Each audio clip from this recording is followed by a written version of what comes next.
Hi all, ഞാൻ Vishnu, Medihub ഗ്ലോബലിൽ നിന്നാണ്. ഞാൻ ഇന്ന് നിങ്ങളുമായിട്ട് സംസാരിക്കാൻ ഉദ്ദേശിക്കുന്ന ടോപ്പിക് എന്തെന്നാൽ നേഴ്സിംഗ് ജോബിന്റെ സാധ്യതകളെ പറ്റിയും അതിന്റെ അവസരങ്ങളെ പറ്റിയുമാണ്. ഇന്ന് മെഡിക്കൽ മേഖലയിൽ ഏറ്റവും കൂടുതൽ ജോലി സാധ്യതയും അവസരങ്ങളും ഉള്ളത് നേഴ്സിംഗ് മേഖലയിലാണ്. അതുകൊണ്ട് തന്നെ അതിലോട്ട് കടന്നു വരുന്ന ആളുകളുടെ എണ്ണവും കൂടുതലാണ്. എന്തെന്ന് വെച്ചാൽ നമ്മുടെ ഇന്ത്യ എന്ന രാജ്യത്തെ സംബന്ധിച്ചിടത്തോളം ലോകത്ത് ഏറ്റവും കൂടുതൽ ജനസംഖ്യ ഉള്ള ഒരു രാജ്യമാണല്ലോ നമ്മുടെ ഇന്ത്യയത്. അത് തന്നെയാണ് ഇതിന്റെ സാധ്യതയും. നമുക്ക് നേഴ്സിംഗ് വിദ്യാഭ്യാസം എന്നത് പറയുന്നത് 3 തരത്തിലുണ്ട്. ഒന്ന് എന്ന് പറയുമ്പോൾ ഡിപ്ലോമ കോഴ്സുകൾ, ഡിഗ്രി കോഴ്സുകൾ, പിന്നെ മാസ്റ്റേഴ്സ് കോഴ്സുകൾ എന്നിങ്ങനെ 3 അത് തന്നെ ANM, GNM, post BSc, BSc nursing, MSc nursing എന്നിങ്ങനെയുണ്ട്. പിന്നെ നമ്മൾ അറിഞ്ഞിരിക്കേണ്ട ചില കാര്യങ്ങളുണ്ട്. ഒന്നാമതായിട്ട് പറയുകയാണെങ്കിൽ നേഴ്സിംഗ് മേഖലയിൽ നിന്ന് വിദേശത്തോട്ടുള്ള ഇന്നുള്ള ഒരു പോക്ക് കൂടി വരികയാണ്. അതിന്റെ മെയിൻ കാരണങ്ങൾ എന്തെന്ന് വെച്ചാൽ, അതായത്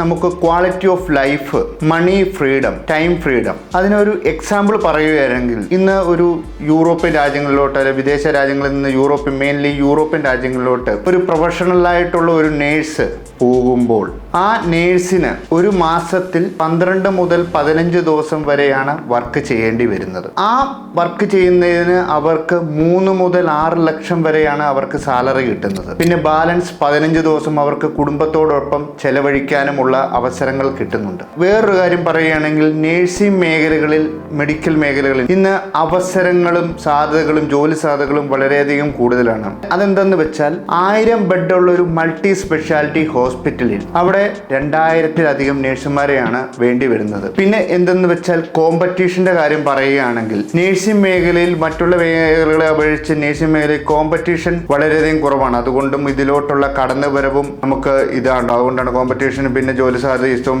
ശമ്പളം കേരളത്തിലാണെങ്കിലും ഇന്ത്യയിലും വിദേശത്തും എവിടെ ആണെങ്കിലും നമുക്ക് കോമ്പറ്റീഷൻ ആയിട്ടുള്ളത് വളരെയധികം കുറവാണ്. കേരളത്തിൽ നിന്ന് പോകുന്നതും എന്ന് പറഞ്ഞാൽ വിദേശത്തോട്ട് പോകുന്നുള്ള മെഡിക്കൽ മേഖലയിൽ നേഴ്സിംഗിന്റെ സാധ്യത കൂടുതലുണ്ട്. വിദേശത്തോട്ട് ഒത്തിരി ആളുകൾ നമ്മുടെ നാട്ടിൽ നിന്ന് പോകുന്നുണ്ട്. പിന്നെ ഒരു കാര്യം പറയാനുണ്ടെന്ന് വെച്ചാൽ, കൂടുതലായും കണ്ടുവരുന്നത് പെൺകുട്ടികളാണ് നേഴ്സിംഗ് മേഖലയിലോട്ട് കൂടുതലായും കടന്നു വരുന്നത്. WHO 2018 കണക്കുകൾ അനുസരിച്ച് ഏകദേശം 80% പെൺകുട്ടികളും 20% മാത്രമാണ് ആൺകുട്ടികളും ഇതിലോട്ട് കടന്നു വരുന്നത്. പിന്നെ പഠിച്ചു കഴിഞ്ഞാൽ ജോലി കിട്ടും എന്ന് 100% ഉറപ്പുള്ളത് കൊണ്ടാണ് മിക്കവരും ഇതിലോട്ട് കടന്നു വരുന്നത്. കൂടുതലും ഇന്ത്യൻസും ഫിലിപ്പൈൻസുകളുമാണ് നേഴ്സിംഗ് മേഖലയിലോട്ട് കൂടുതലായും ലോകത്ത് ഇത് കണ്ടുവരുന്നത്. അതിൽ തന്നെ മലയാളികളാണ് കൂടുതലായിട്ട് ഉള്ളത്. മലയാളികളുടെ എന്ന് പറഞ്ഞാൽ ആത്മാർത്ഥതയോടും സേവന മനോഭാവത്തോടുമുള്ള ഒരു ജോലി ചെയ്യാനുള്ള കഴിവുകൾ കൊണ്ടാണ് അവരെ മറ്റുള്ളവരിൽ നിന്നും വ്യത്യസ്തരാക്കുന്നതും മറ്റുള്ളവരുടെ മുന്നിൽ ഒരു സ്വീകാര്യത ഉള്ളവരും ആക്കി മാറ്റിയെടുക്കുന്നത്. ഇന്ത്യൻ ജനസംഖ്യയിൽ 140 കോടി